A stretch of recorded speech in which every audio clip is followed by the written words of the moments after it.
Hi, I'm Matt Forbeck, author of Shotguns and Sorcery in the upcoming Marvel tabletop role-playing game, and you're listening to Morris's unofficial tabletop RPG talk. This week, Morrus and PJ talk to guest Michael C. Davis from CERN to talk about Return of the Ripper.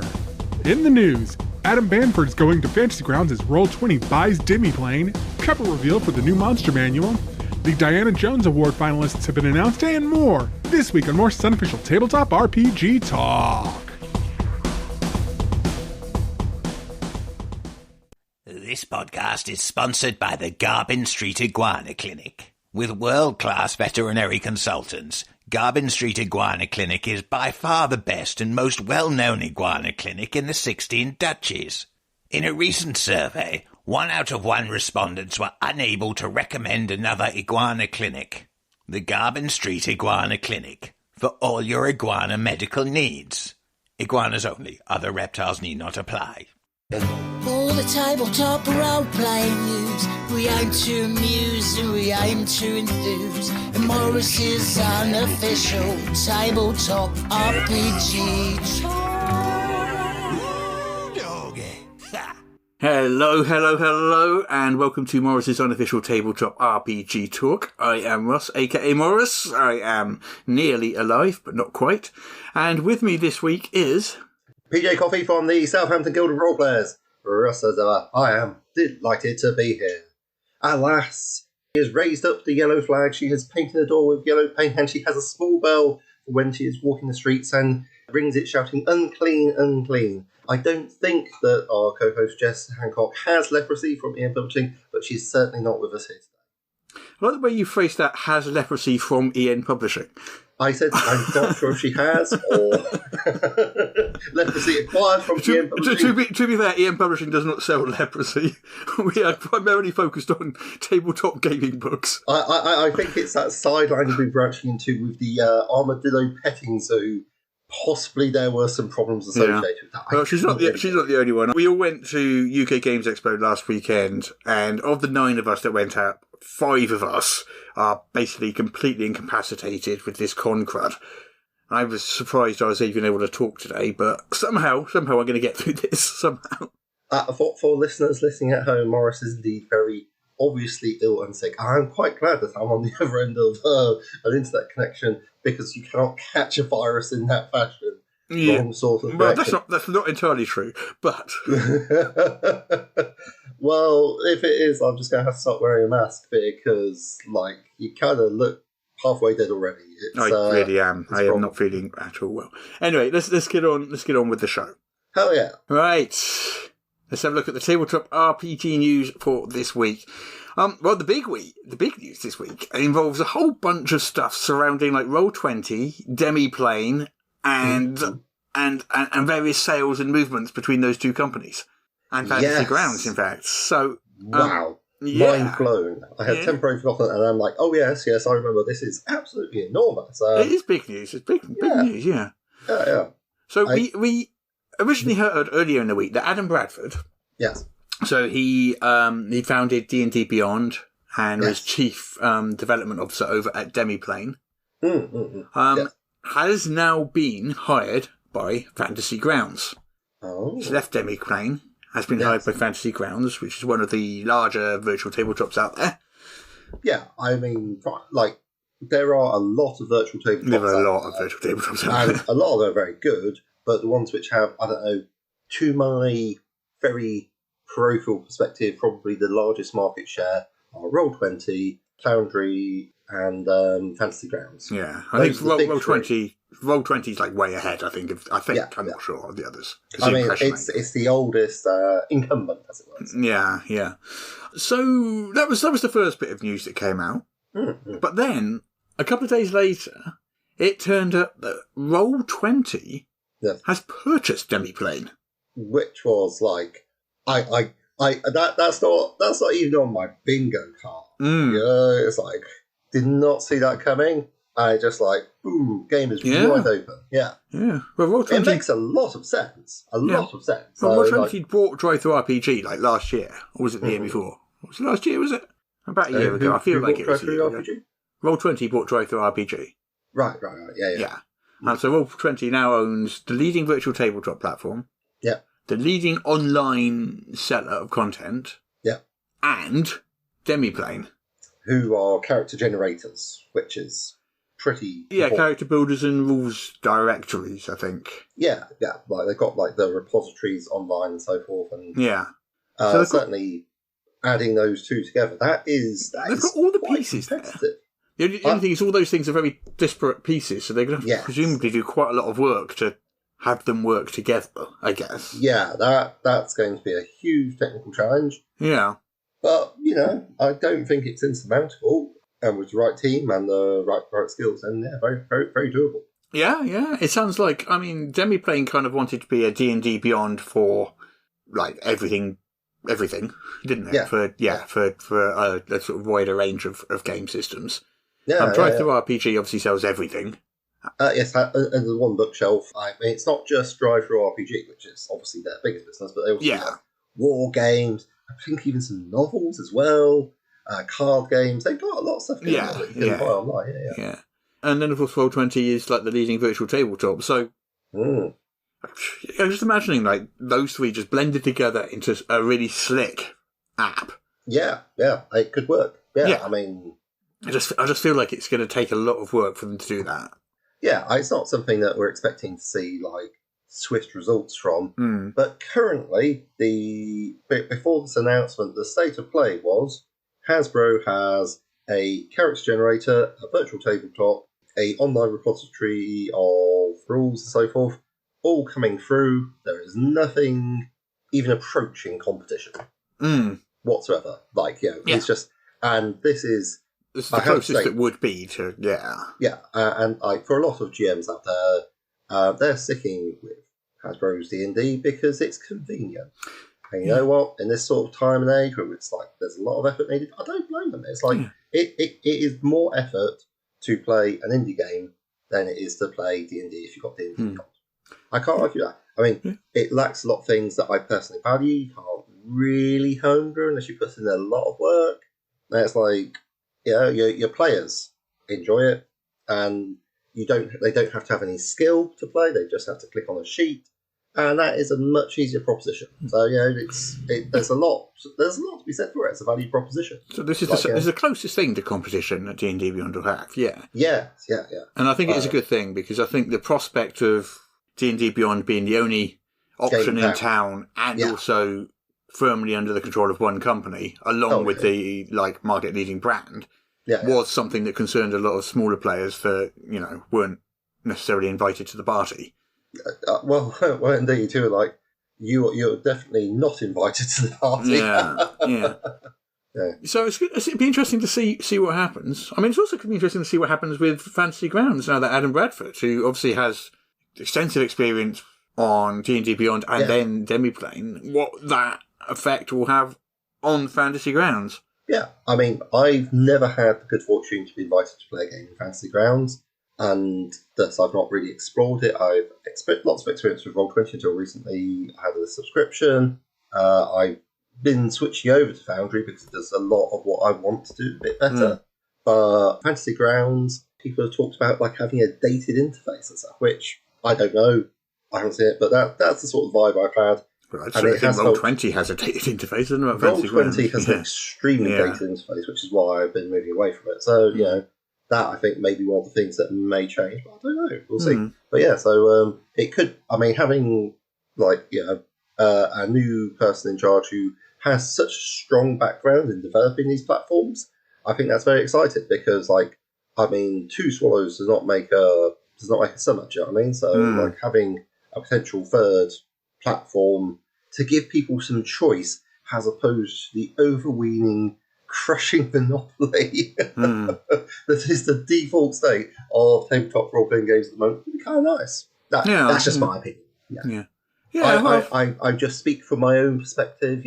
I don't have any magic insider information. I think a lot of this stuff is going to be so much, it's going to be like a couple of years before we really, really see how it properly changes the market. But I reckon in 2 years' time, we'll be looking back at things like this and saying, wow, do you remember when things were like that? Yeah. And there'll be a new normal then. And Yeah, absolutely. It's exciting times to see this potential. Yeah, I mean, it's not a revolutionary change, but it's the potential for a revolutionary change, which is it's exciting times. Yeah. Gives us something to talk about anyway. Yeah. What other news we got? We have some news about the Monster Manual. Oh yeah. Well, this is for Hasbro's D&D, yeah. Yes. Okay. Yes, because the cover was released last week for the 2025 Monster Manual with a great big beholder. Because it's coming out next year. Yeah. The 51st anniversary of D&D. Yes, it's coming out in February 2025, yeah. But they also have now released the alternate cover, which is, again, I really like these alternate covers. Oh, you're feeling the need to pick up the collector's edition, sir? Well, that's the thing. Yeah. or let's just an idea. Maybe you could get them as posters. Yes. Yeah. You like what I'm saying? Yeah. But yeah, so what we got a mind flayer on the front of this one. Oh. For basically a mind flayer's face. And in its tentacles, it's holding a mind flayer tadpole. Oh. Sounds grim. And then if you remember the other ones, the player's handbook had a gold dragon having tea with some adventurers. Yeah. And then the DMG has Lolth. All in this kind of distinctive style of art. I mean, it's two different artists, Wiley Beckett and Olena Richards. I don't feel that this fits with the others. You don't think? Because the others had a sort of a more gold background, whereas this is a dark blue. The DMG's kind of a reddish brown. Then the player's handbook's kind of a greeny gold, and then this one's a blue-ish colour. Yeah, it's an odd colour palette. I think it's kind of meant to be blue, yellow, and red-ish, but they're kind of muted. Yeah, possibly the colours on screen. So, yeah. Maybe. Maybe. It's a little more. I think the actual art itself is a slightly different style to the other two. Yes. It doesn't have that sort of Tolkien-esque vibe that I really liked about the the other two. This feels like a bit more hard lines. I'm struggling to place it. I mean, it's not unattractive. It's definitely got a lovely art. I like all three of them. I do. I prefer them to the original covers. Oh no, absolutely. Has art. I feel that they are good. It's just we're almost aiming for triptych, 3 books that obviously go together. Yeah, and it doesn't feel that they gel. If that makes sense. I mean, the default would be to have the Monster Manual at the centre. Yeah, and I don't know if it's right for that.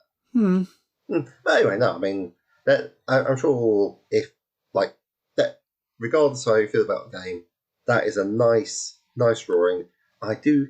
You know what? I think maybe it's got a little touch of Alphonse Mucha with it, especially with the borders as well. They're very lovely curlicued gold with almost a floral vibe. Yeah. This is definitely a book where the borders were made by elves. Yeah. Lacks sufficient triangles to be proper dwarvish made, but anyway. They're lovely on the shelves, I'm sure. Oh, absolutely. Yeah. Hey, so last weekend we were at UK Games Expo. Yes. And apart from the fact that we all died, well, you didn't. You're fine. I lived! Huzzah! but most of the rest of us appear to have caught the lurgy. So I'm normally really lucky. I normally don't get it. I'm normally fine. And this one just, oh, wow. I was fine on Monday. I woke up on Tuesday, I basically felt a little off. But I wasn't sure. And it was really yesterday. On Wednesday, I was I've definitely got something, but I don't think it's too bad. Yesterday, when I woke up, I just thought I felt like I'd been run over by a train. It was that bad. And Jess, that sounds pretty grim. Yeah. Well, and Jess and I at breakfast in the hotel at UK Games Expo on Monday. Jess's voice, which is why she's not here today, was gone completely. She was writing things on her phone to communicate. Not even a croak. It was literally writing things down and showing them to people. It was gone. Oh, poor love. Oh. So sorry to hear that. Yeah. So, Jess, if you're listening to this, I hope you get well soon. In fact, I hope you're better by the time you hear this. Yeah. Well, I hope she's better by 4:30 p.m. this afternoon, because if her voice doesn't come back, a certain thing that she and I have to do is going to be awkward. No, we're doing an interview at 4:30 with somebody. So hopefully she'll be able to talk. Fingers crossed. Yeah. But anyway, the reason I mentioned UK Games Expo, apart from the fact that we went there and died, I wanted to mention the attendance figures. They were wild, weren't they? Record-breaking yet again. People. Tell me more. I'd like to know. So, 39,000 unique attendees. So 40,000 basically, unique attendees. Yeah. So in 2021, it was 10,500. Mm-hmm. 22, it was 23,000. Yeah. 23, last year, it was 31,000. Yeah. 24, 39,000. So it's 4 times as many now as it was in 21. But again, when was the pandemic fit into that? I think that would probably depress the figures quite heavily. Yeah. I mean, like, airborne diseases are a problem. Like, no two ways about it. Yeah. Yeah, well, the turnstile was 65,000. Yeah. So, like, what exactly does unique attendees mean, do you think?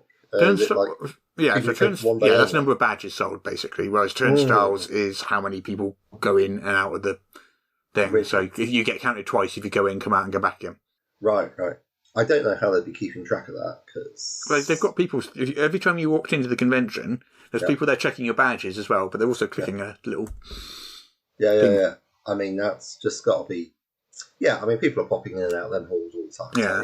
So, I feel badges is pretty good, but yeah, certainly a lot of traffic in and out would make a lot of sense. Especially Saturday. Saturday, it was absolutely packed. Oh, Zoo, mate. Zoo. I mean, love to see it. It was great.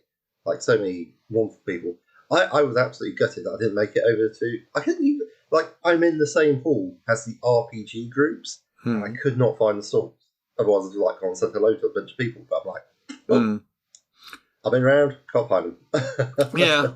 Well, Friday and Sunday were quite quiet, I found. Yeah. But Saturday was packed, probably packed. Yeah, I mean, I must say, Ian Publishing did seem to have a lot less books on the Saturday, Sunday morning than it did on the Friday. I'll tell you that. Yeah, no, we had a good weekend. I accidentally bought a sword, which happens. You bought a sword? I didn't know you were a sword guy, Russ. You didn't know I bought a sword? Have I not mentioned it? No, I mean, not at all. Complete bypass me. It's not like it's on Instagram, the WhatsApp group, in person, the endless in person, on Facebook as well. No, it's not. Why would I know you bought a sword? So discreet about it. Well, as I said at the time, I don't need a sword. I don't know what I'm going to do with the sword. But you're begging people to talk you out of it. It's like, no. You seem happy. Nobody talked me out of it, no. No, so I bought a sword. It's a Thundercat sword. Yeah. It's the Sword of Omens. It gives me sight beyond sight. Yeah. Yeah. And a hole in the roof of your room. Yeah, every time yeah, what I haven't done is put a Lion-O costume. I thought I'd spare everybody that particular... saving that for Halloween, I understand. Yeah. I don't think the blue furry pants would go down so well. I'll skip that. Yeah. But yeah, that was and we had a live show last week and it didn't get recorded and it was really good fun. We had a whole bunch of people turn up. They asked us great questions which we answered. I was delighted to see these listeners and such really good questions as well. It's just like but no, my computer, despite having never crashed for 4 or 5 years since I've had it, chose Games Expo to crash. I'm blaming like the weird plug and all the equipment because it has been absolutely fine before and since. Well, I don't know what to say. At times. Yeah. It was good though. Yeah. I mean, some things that we were talking about have become actual news since. Mm-hmm. For instance, from a couple of years ago, listeners may recall Pinnacle Entertainment Group and Paizo got together to bring us A Rise of the Rune Lords as per Savage Worlds. Mm-hmm. In an interesting turn of fate, I am now in a game of Rise of the Rune Lords via Savage Worlds, so I'm pretty excited about that. And they have a Kickstarter going for the Advanced Player's Guide and I think a further monster manual. Awesome. Yeah, that's pretty cool. I did like it. I suppose we could cover some of the news from last week as well, because since it got lost. Yes, I think we should. Yes, okay. If I can, it just means remembering back to an entire week ago. Oh yeah, like I said, my brain's not working very well at the moment. That's quite okay. Part of the news was the D&D TV show got cancelled. Yes, that's right. So Paramount Plus was originally going to be producing this. Yes. And there was rumours that it was going to have a Drizzt in it, possibly, a Drizzt in it, possibly, and be Underdark themed. But it turns out that Paramount has announced that they are... Paramount is cancelling it, as you say, yes. Yes, Paramount has announced they're not moving forward. Trying to cough your lungs out, which would be very distressing for you. Please don't do that. Yeah, I mean, they didn't give a reason, but I suspect it is linked to the fact that possibly the movie didn't do as well as people had hoped. Which is kind of what, because the movie did. It's a decent movie, yeah. Commercially, Decent movie, yeah. But critically, especially considering when it was released, it did absolutely amazing. Yeah, the movie really was fine. It's a shame, but still. Yeah, it's a shame. I probably would have minded revisiting, but there we go. Well, Hasbro might be able to find someone else to produce one. Who knows? Yeah. Oh, excitingly, since we're talking of things, there is currently, I believe, a Kickstarter for, was it Gamers 4 Darkness Falls? Darkness. Darkness Falls, yes, that's correct, yes. Woo! Absolutely killing it. They are currently on £168,332 of a 970. I'm going to translate this into dollars because $215,000 of a $500,000 goal 22 days ago. So it's going to be close though, because they're not halfway through yet, and they've got 3 weeks left. Well, they didn't have the Morrus and official tabletop RPG top boost going for them. But you generally want to be at 50% within the first week. Absolutely. And, so it's going to be a close one, this. I hope they succeed. Yeah, absolutely. It's by one of the original creators. The rights have reverted back to him.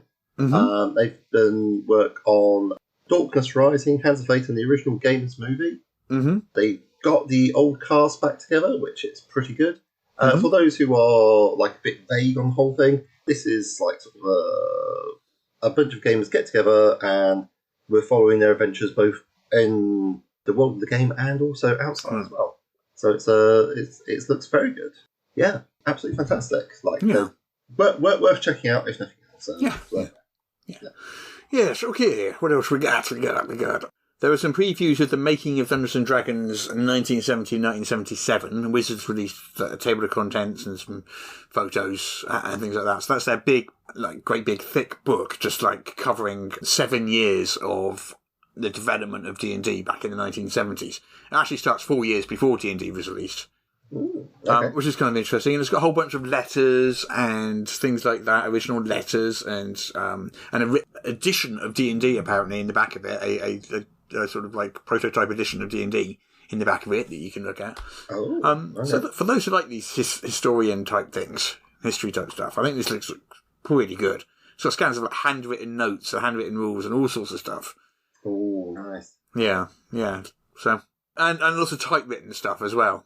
Oh, okay, yeah. So it's got those real original manuscripts and so forth. Yeah, and letters and things like that. Letters that Gary Gygax wrote to Dave Arneson, the other co-creator of D&D. Nice. It's great. I mean, there's been a few of these sort of books. There's those big art and arcana art-themed ones that came out a year or two ago. Mm-mm. I'm looking at this kind of character sheet at the moment, which is handwritten on a notebook. And it's got scores, personality, brains 13, looks 13, credibility 7, sex 7, health 14, strength 8, courage 7, horsemanship 5, woodsmanship 7, leadership 4, flying 11, seamanship 11, cunning 11. Which is a bit bizarre. Yeah. Amazing. I'm sure if I looked closer, I could figure out what the context of that is. But I think it's best left without a context. Yeah. As all things are. I think context-free is very much the way to go in this case. Yeah. Yeah, and then we got Dungeons & Dragons, rules for fantastic medieval paper, board, and miniature figure campaigns games by Gary Gygax and Dave Arneson. And then in pencil, where it says paper, there's been a little thing and they've inserted the words and pencil, so it says paper and pencil on this sort of prototype rules system that's in there. Right. Yeah. I mean, that sounds like if you're very into those old school games and you remember them fondly, or if you'd just like to find a little bit of history, this could be a great one for you. Yeah. Yeah. Okay, what others? We got some awards news. Awards? Yeah. Awards. Some people have awards. Tell me more. Okay, I will then. Yeah. So, first of all, General Jacques, game designer who died, I think it is it? Earlier this year. It was this year, yeah. She has been posthumously awarded the Kate Wilhelm Solstice Award by the Science Fiction Writers Association as part of the Nebula Awards. Wow. Yeah. I mean, posthumous is probably not as good as prehumous, but yeah, good to see that she's getting some of the recognition that she's due for her immense amounts of contribution to the gaming in general. Yeah, so this particular award is presented for significant contributions to the science fiction, fantasy, and related genres community. I mean, yeah, seems legit. Yeah. I mean, previous award winners: Cerise Rennie Murphy, Greg Bear, Petra Mayer, Arlie Sorg, Troy L. Wiggins, Ben Bover, Rachel Gain. Yeah, I mean, some very big writers in there. Yeah. The others, I think that's so. I mean, if it hadn't been for various things, I might not be as familiar with Janelle Jacquet's name as I should. But yeah, there we go. Yeah. Well, the other award news is that the finalists for the Diana Jones Award have been announced. Oh, amazing. So we got a game designer. We've got 2 conventions, a charity bundle, and a labour union. Oh, okay. Is the charity bundle the Shadowrun 5 Essentials? The charity bundle is the TTRPGs for Trans Rights in Florida bundle, organised by Rue Dickey. In which case, let's hear about that, because I have not heard about it. 254 tabletop role-playing gaming creators banded together, itch.io, over 500 different items worth more than $2,000 for a suggested donation of only $5, and that bundle raised $280,000 for the charity's partners. A cool $250,000. That's a lot. Yeah. Nice. Good. Great job. Very well done. Yeah. Absolutely right. So also United Paizo Workers.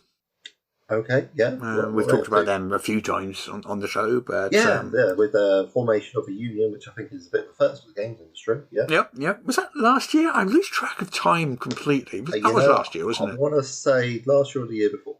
Darryl will doubtless be able to help us with a explanatory voice note, but what can I say? We just experience these things. We have no context. Also, we have Fasterval, which is a convention in Denmark. Yeah, takes place yearly in Jutland, Denmark. Really? Okay. We have a convention in the Midwest of the Americas called Adepticon. Okay. Which has over 8,000 attendees, the largest and most energised wargaming convention in the world. Certainly a bold claim to make. I'd love to go and see, but there we are. Yeah. And finally, we've got Ami Bio. I hope I'm pronouncing that correctly. A game designer, owner of Pink Tiger Games. And her first game in 2018 was You Think You Know Me. Oh, okay. And other games include Flatter Me and Cloud9, which all encourage players to bring kindness to the table and to share parts of their lives and personalities. Oh, that is lovely. So those are the finalists. Yes. And the winner will be announced at the day before Gen Con in Indianapolis. Yeah, so speaking of the Diana Jones Award, they have an emerging designer program. Yes, we talked about it. Yes, did we talk about the Shadowrun 5 Essentials or bundle of holding, of which 10% is going to support that? Oh, that's nice. Yeah. So there you go. You can get a whole bunch of Shadowrun books. I believe I'm going to say it's 5th edition of Shadowrun, not to be confused with 5th edition of any other games. no other games have a 5th edition. Precisely. No. This is the 2013 5th edition, as opposed to the 2014 5th edition of anything else whatsoever.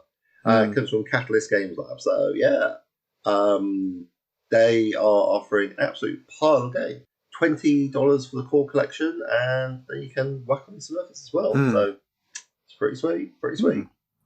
Yeah. I think we're kind of coming to the end of the news now. I think we're missing some fairly big points here, Russ. I understand on the 4th of June, a fairly major Kickstarter was launched. Oh, yes. Yeah, we in fact launched a Kickstarter. doing rather well. It's just clicked over £52,000, which is not bad for the first 4 days. Oh, I love doing this 3 days, in fact. with you and Jess, because you're like, oh yeah, we totally launched Kickstarter. We should probably tell someone about We've that. been so ill all week. It's been... Honestly. It's not the first time either. No.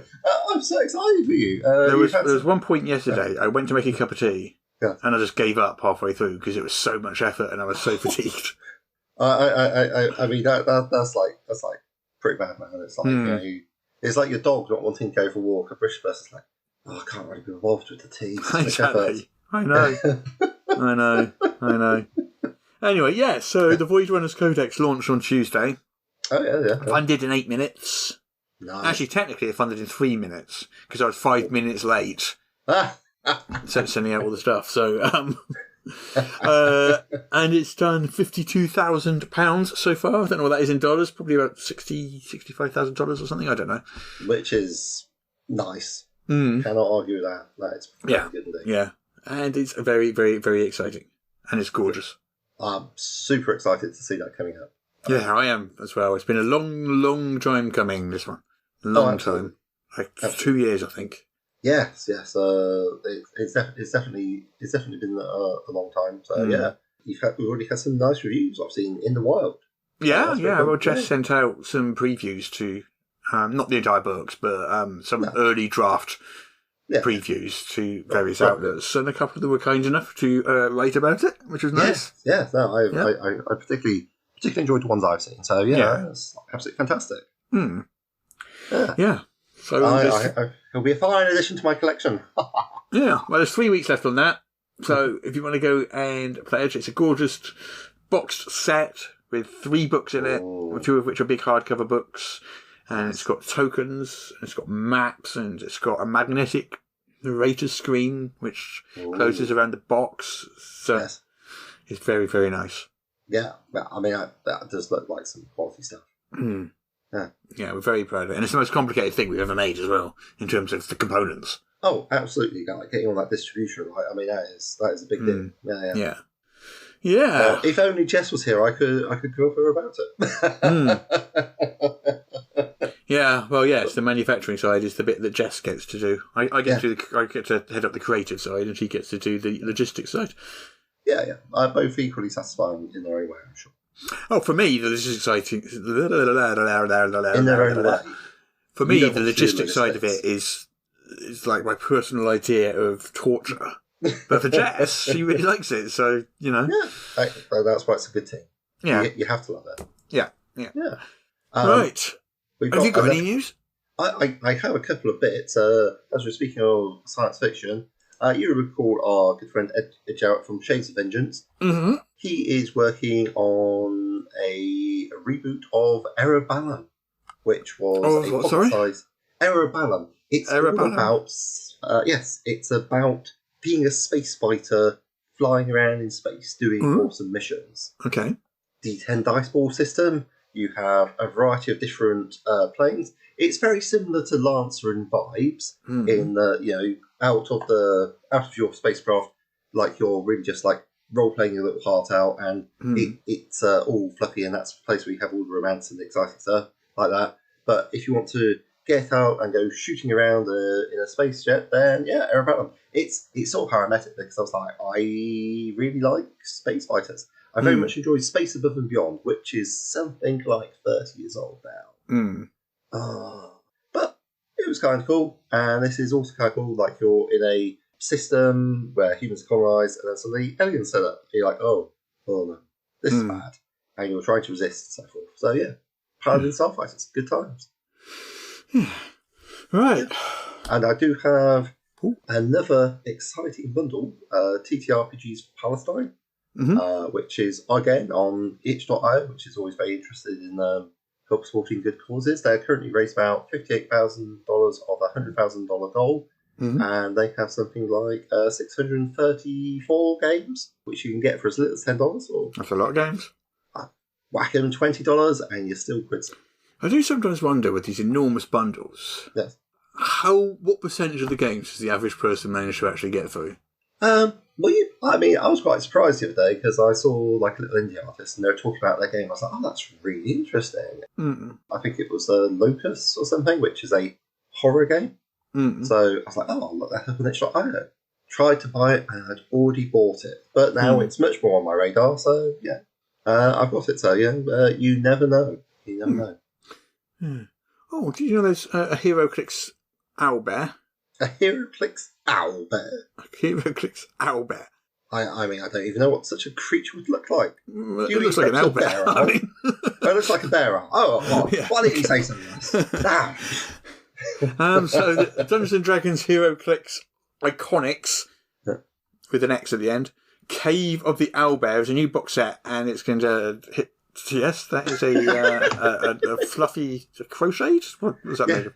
It is crocheted, yes. A crocheted owlbear, yeah. Yeah, for listeners at home, my wife has crocheted a rather wonderful bear owl, and well, Russ was foolishly turning his head. I held it up to the camera, so when he looked back, he was just looking at a bear owl. Yeah.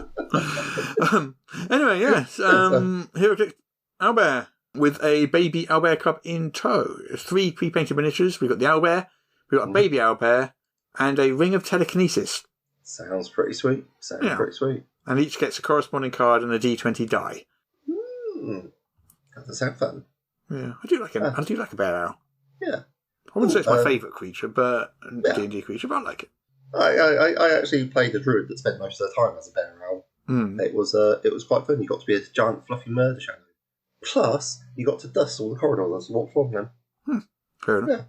Oh, something else our listeners might be interested in knowing. Those who are keen on the Lancer TTRPG will be delighted to hear that Amazon is getting a print run that's being done, so that will be coming quite soon. Just something to be aware of.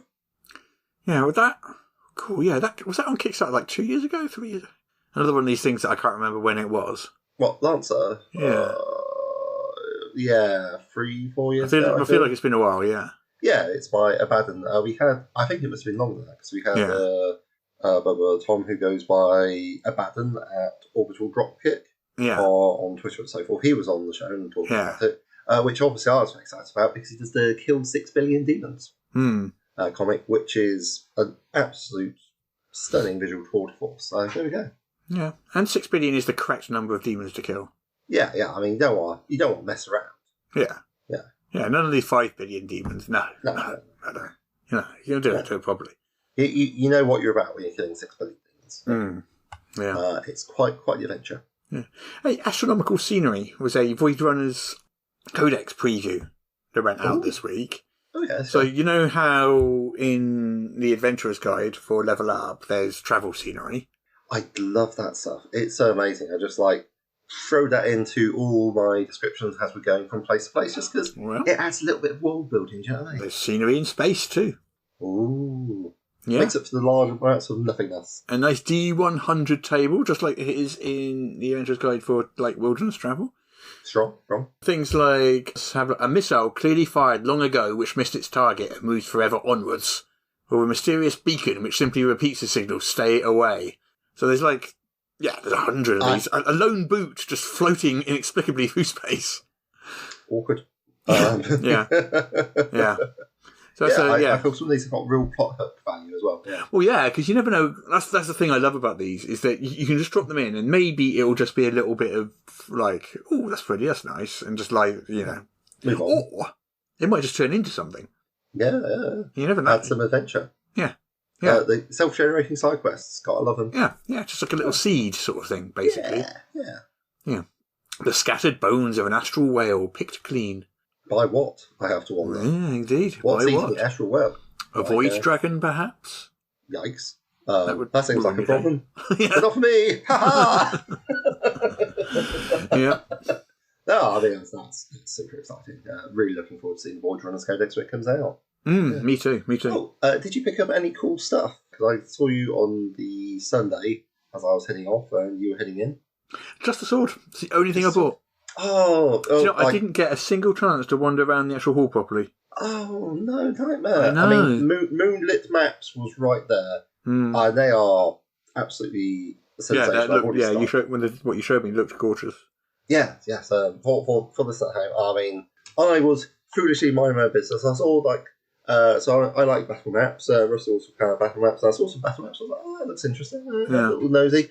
And they had these like thin pieces of plastic which you slap onto a battle map, and it stays in place. And it's just a little bit quicker and nicer than drawing scenery, and it has like a little.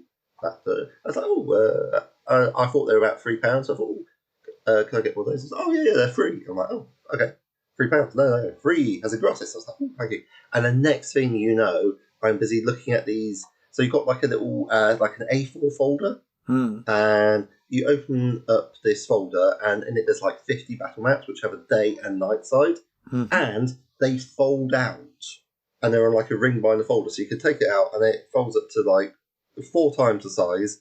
I used one on Wednesday, and it was great. Loved it. Yeah, and I love that sort of stuff. They have a range of cardboard tokens as well, which you can whack on. So yeah, I mean, it's really leveled up. Hey, my game leveled up. Excellent. And Gamer's Grass is also something I really like, where you get you can make weirdy little plants for your models' bases, which I like. A little weirdy plant adds a little charm to your base. That's starting to get far too much into the weeds for me. Hey! Yeah. Yes. No, other than the sword, I did accidentally also this week ordered a shield. It's a Game of Thrones Stark shield. Stark shield.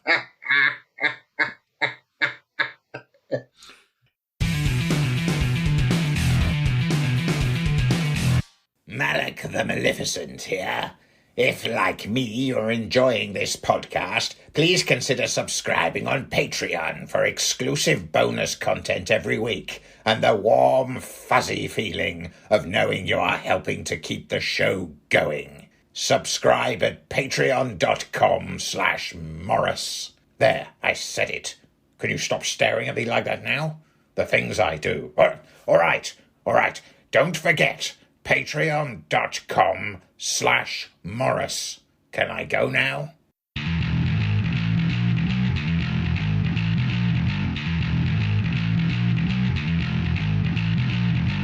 Joining us now, we have a special guest. So Michael joined us last week at the live show at UK Games Expo, but sadly, technical gremlins got into the works and the show was not recorded. So we've invited him back again. Michael works at CERN, runs the tabletop RPG club at CERN also, and also has a Kickstarter coming, or has actually launched. He launched it live on our show last week, but sadly that event is lost. It's gone. Yes. But we assure you it happened. But anyway, it was awesome. But ephemeral as it is, but Michael is back to tell us about his Kickstarter, which I'm still as excited to hear about as I was the first time round. Yes. I mean, how amazing is that? So welcome back, Michael. Hey! So tell us again, what is your what is your Kickstarter? So it's called Return of the Ripper, and it's an adventure for Dungeon Crawl Classics RPG. It's an urban horror investigation adventure. Nice. And I'm riffing off an adventure that was published by Goodman Games 20 years ago, which was called Legend of the Ripper for 3rd edition D&D.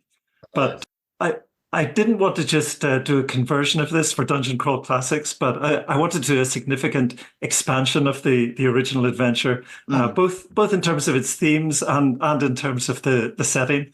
So whereas Legend of the Ripper was from 20 years ago was kind of a classic dungeon crawl, I wanted to add in the investigation aspect, add in 4 brand new city districts based off ideas from 1880s Whitechapel, riffing off that kind of Jack the Ripper, grimy East End London vibe in a fantasy setting. Horrible. It was great. I loved it. And Spittlefields particularly has stuck with me, which is not what you really want. But Spittle has in SPITTLE, which is exactly. So that was very memorable. Very memorable moment for me. Yeah. So how's the Kickstarter going? Because you launched it last Friday. Yes, so we launched it last Friday, a week ago almost to the minute. So how's it going? So one week on, we're 60% funded. Excellent.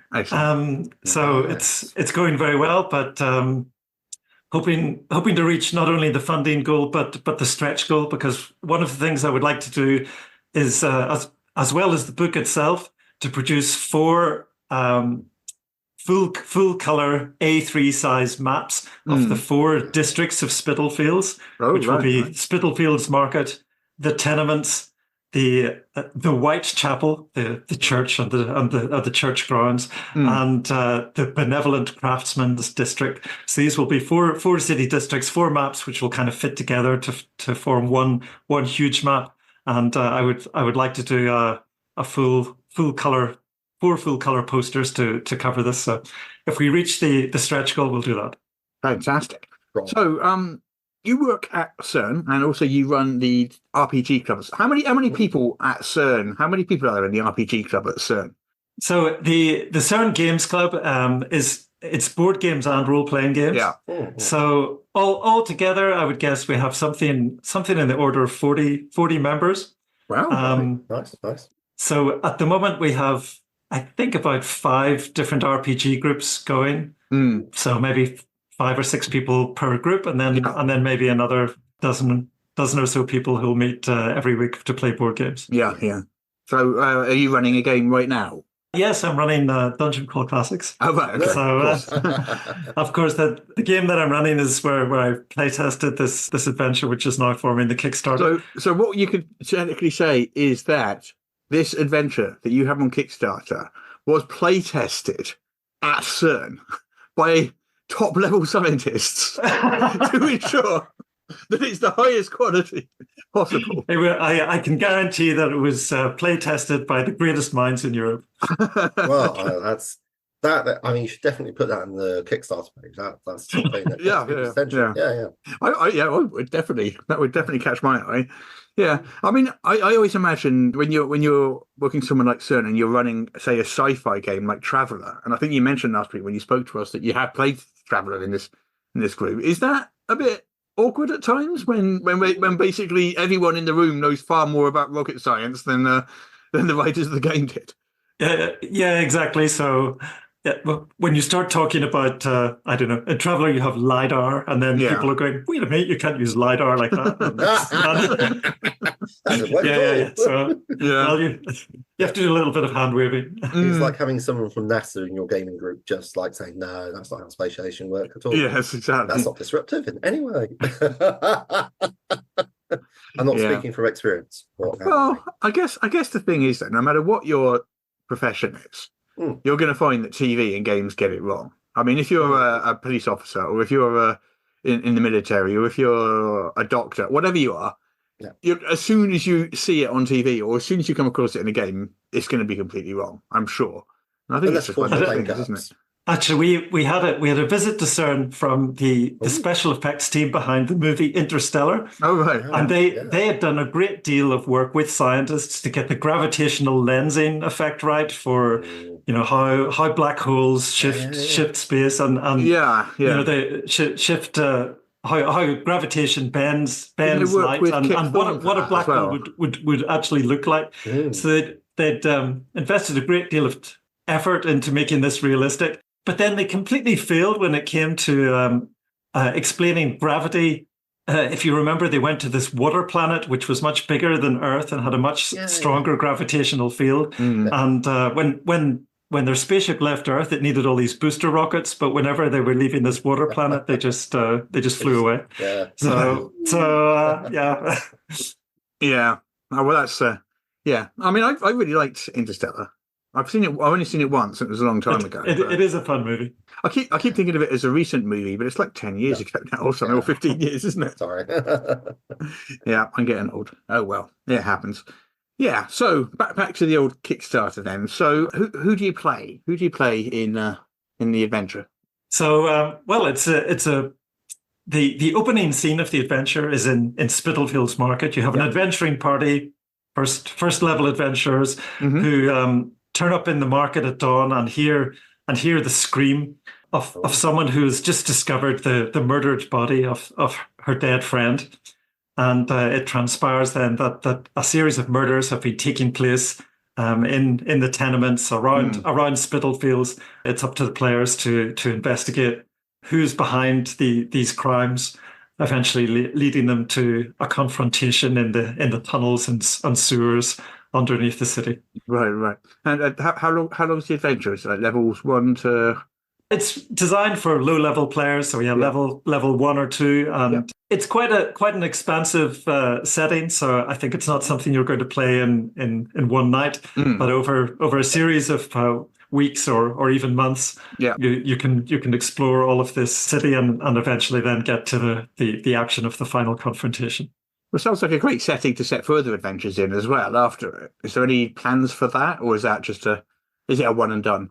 Well, let's say my plans at the moment, my horizon at the moment is to get this done, published, out the door, to get all of the art assets done, which is really what the Kickstarter is for. So let's say the adventure is written, but one of the things I wanted to do was in homage to the original Legend of the Ripper, I wanted to have Jeff Dee do the cover art, because he did the cover art for that adventure 20 years ago. And when I looked into it, I saw, Jeff Dee is famous for many D&D covers like Village of Hamlet, Tomb of Horrors, Isle of Dread.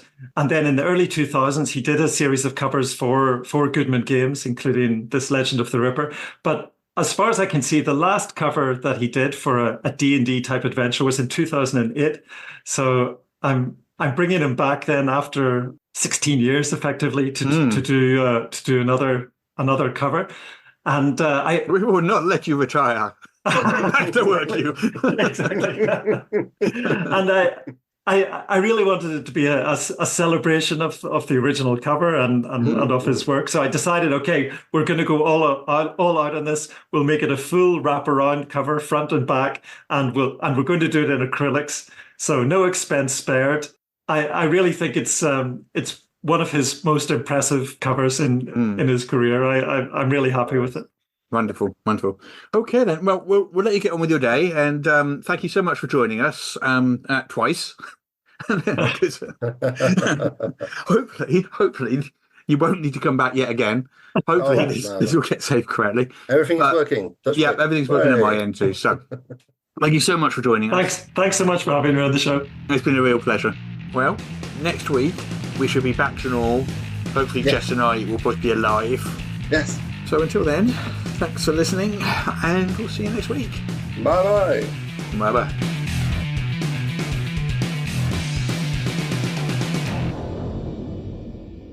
Apparently I now have to read this to you. This is the official podcast of Morris's unofficial tabletop RPG news, which you can find at enworld.org. You can find show notes at morris.podbean.com or wherever you found the podcast. If you feel like they deserve it, you can support the show on Patreon. In return, you will receive exclusive bonus content. Just go to patreon.com/Morris. If you're interested in his babbling nonsense, you can follow at Morris on the Twitter. Send your emails to morrispodcast@gmail.com. Not all of your emails, just the ones you want us to see. That's it. I'm bored now. You can go away. Shoo, off you go. Goodbye. Get out of here. Yeah, last time I kind of got left fielded a bit by the question at the end about the the CERN conspiracy theory angle. Chris, I think well, you're lucky because it wasn't recorded for because it wasn't recorded. Yeah. But that was a good thing of the.